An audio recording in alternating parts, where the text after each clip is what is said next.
Bonsoir à toutes et à tous, un plaisir de vous retrouver pour ce 19h45. Voici le sommaire. C'est la plus belle arme de séduction des femmes. Entre glamour et sensualité, le rouge à lèvres est un produit qui permet de souligner les lèvres en les colorant, mais son utilisation ne serait pas sans risque. Et puis, connaissez-vous le frein de langue? C'est un petit bout de chair qui relie la langue au plancher de la bouche. Il favorise le développement de la langue et des lèvres, mais quand il est serré, il constitue un problème de santé pour le nourrisson. Enfin, on va à la découverte de ce système de divination constitué d'un ensemble de signes appelés doux, une connaissance divine, un art divinatoire ancestral qui permet de se connaître.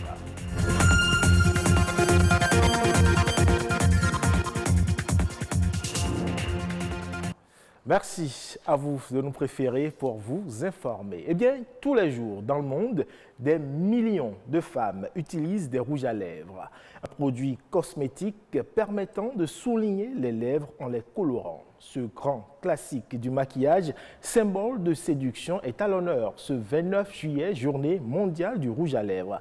Mais au-delà d'affiner la beauté de ces dames, eh bien, les rouges à lèvres contiendraient malheureusement des ingrédients nocifs pour la santé. Du moins, c'est ce que nous disent ici Soraïda Lessiwe et Nadège Omolade Sané. 24 heures pour mettre à l'honneur le plus populaire des produits de beauté, le rouge à lèvres, bien présente dans les civilisations anciennes comme l'Égypte et la Grèce, comme un symbole de statut social. Au fil des siècles, l'utilisation de ce produit cosmétique est devenue courante. En 1900, le rouge à lèvres devient un symbole d'émancipation. Aujourd'hui encore, une bouche rouge est principalement associée à une femme émancipée et puissante. Certaines politiciennes en ont même fait une composante de leurs images. Selon l'actrice Elizabeth Taylor, une bouche bien dessinée et parfaitement colorée exprime la maîtrise, le pouvoir et le contrôle. Onctueux, sensuel et léger, ce symbole de séduction féminine n'est pourtant pas sans risque. 82% de ce produit contiendrait des hydrocarbures toxiques ou cancérogènes, notamment du plomb. Mieux, une étude menée par des chercheurs de l'Université de Berkeley en Californie a révélé la présence des métaux lourds dangereux pour la santé. Selon les statistiques, les femmes appliquent du rouge à lèvres entre 2 et 14 fois par jour. Résultat, elles ingèrent à travers les lèvres environ 87 mg de produits toxiques. Conséquence, elles sont exposées à l'accumulation du plomb et d'autres métaux lourds.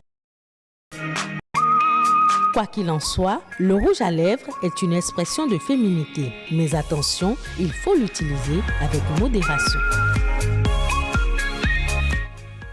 Nous voilà donc bien édifiés. Parlons à présent du frein de langue. Ces structures anatomiques normales logées sur la langue de chaque individu. Il permet au bébé d'étirer sa langue suffisamment loin hors de sa bouche pour prendre le sein de sa mère au moment de l'allaitement. Cependant, le frein de langue peut parfois comporter des anomalies.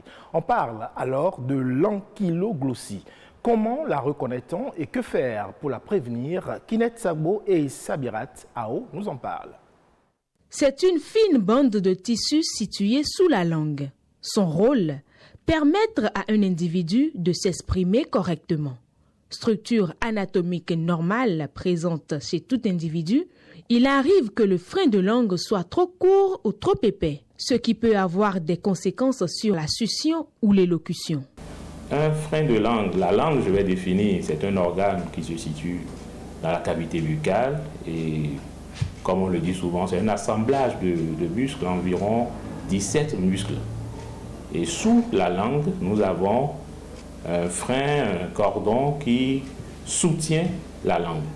Donc ça retient la langue au niveau de la cavité buccale. Cette structure anatomique que tout le monde est censé avoir, il peut arriver des moments où on va constater une modification, soit de sa longueur, le frein devient très court et donc empêche la langue d'aller se loger dans le palais en haut. Et là, ça peut constituer un problème pour l'enfant et ça peut l'empêcher de bien parler ou l'empêcher de téter correctement. Selon les études disponibles, le frein de langue n'est pas coupé à 10% des nouveau-nés. Les garçons sont les plus exposés. Après diagnostic, la prise en charge de ces malformations nécessite parfois une intervention chirurgicale. Si le frein existe, donc juste avec de la bétadine pour faire la désinfection et la baisse langue, on peut aller avec la spatule qui sert à faire la section avec une paire de ciseaux. Très simplement, ça se passe sans anesthésie générale ni anesthésie locale.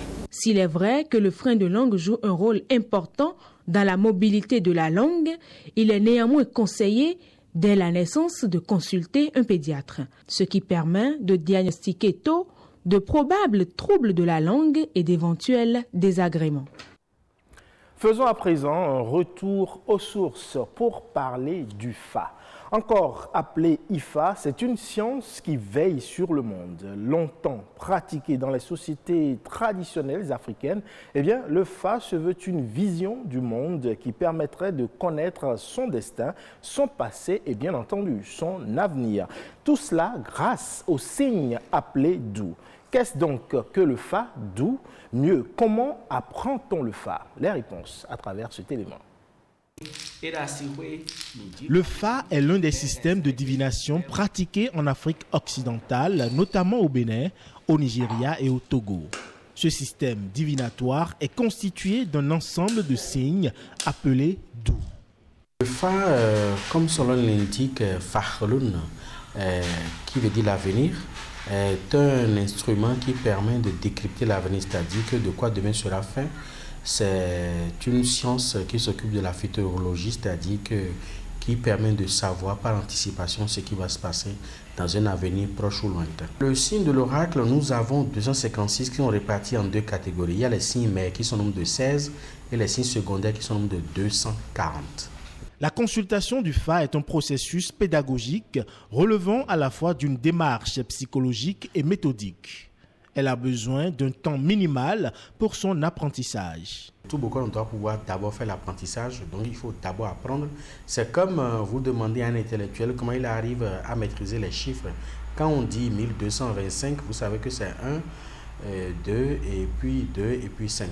Il n'y a pas une période pour finir d'apprendre le Fa. Le Dou est donc un architecte doté d'une structure formelle fixe. Il est toujours constitué de 3 langages, le Fa Bessissa, le Fa Gleta et le Fa Han. Les légendes et les apologues utilisés pour être interprétés sont les mêmes partout sur tous les signes du Fa. C'est-à-dire que quand on prend un signe du Fa, il comporte ces légendes, ces apologues, ces aphorismes qui sont figés, que tout beaucoup connaît. Maintenant, ce sont des allégories qu'on explique. Et l'explication de ces allégories-là peuvent être différentes d'un bokono à un autre parce que ce sont des thèmes philosophiques.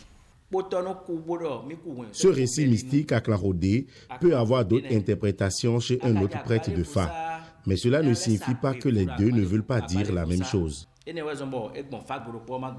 façon formelle, on n'a pas une école académique conventionnelle qui enseigne le Fa. C'est maintenant que nous sommes en train de faire bouger les lignes pour que le Fa soit intégré dans nos enseignements ou alors qu'il y ait des écoles privées uniquement dédiées au Fa, depuis les primaires jusqu'à l'université, tel que ça se passe tant en Afrique et même en Europe ou aux États-Unis. Il y a plein d'écoles uniquement dédiées au Fa où le Fa est enseigné depuis les primaires jusqu'à l'université.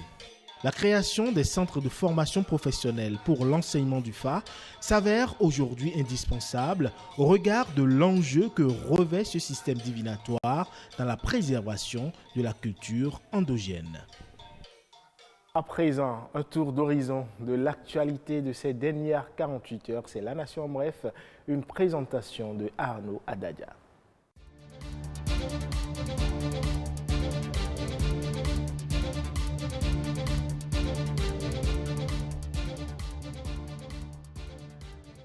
Zone industrielle de Glodjibé L'opportunité est présentée aux investisseurs français. Dans le cadre de la visite du président Macron au Bénin, le ministre français du Commerce extérieur et la délégation qui l'accompagnait étaient sur le site. Ils ont fait la découverte des différents ateliers de textile et de cajou déjà existants. À en croire le ministre français délégué chargé du commerce et de l'attractivité, il est attiré par les conditions fiscales qu'offrent les autorités béninoises, car selon lui, il est difficile de faire mieux en matière d'accueil d'investisseurs. La France n'est pas encore présente, mais elle le sera, a-t-il rassuré.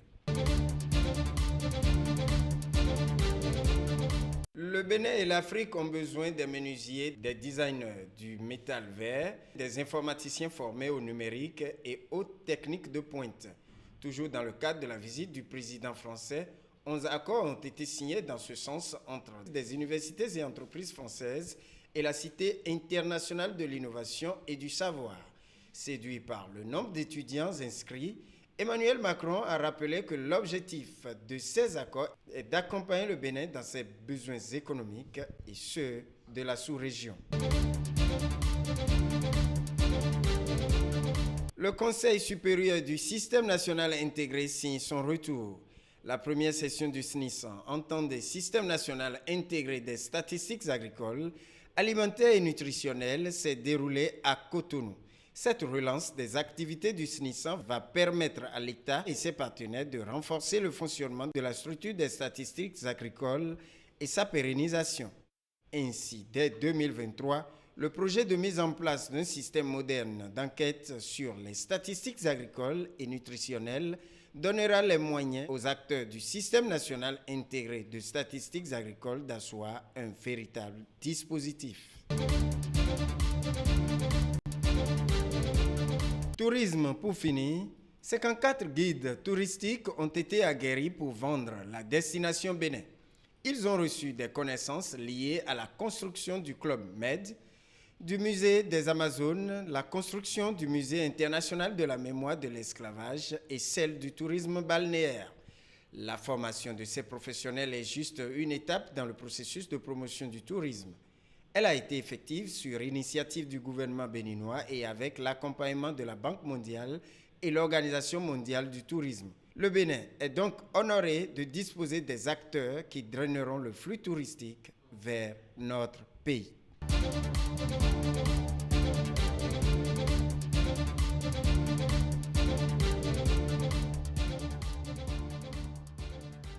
Ce sera tout pour ce 19h45 que vous pouvez retrouver sur le site de l'ORTB le 3, www.ortb.bj. Merci pour votre aimable attention. À bientôt.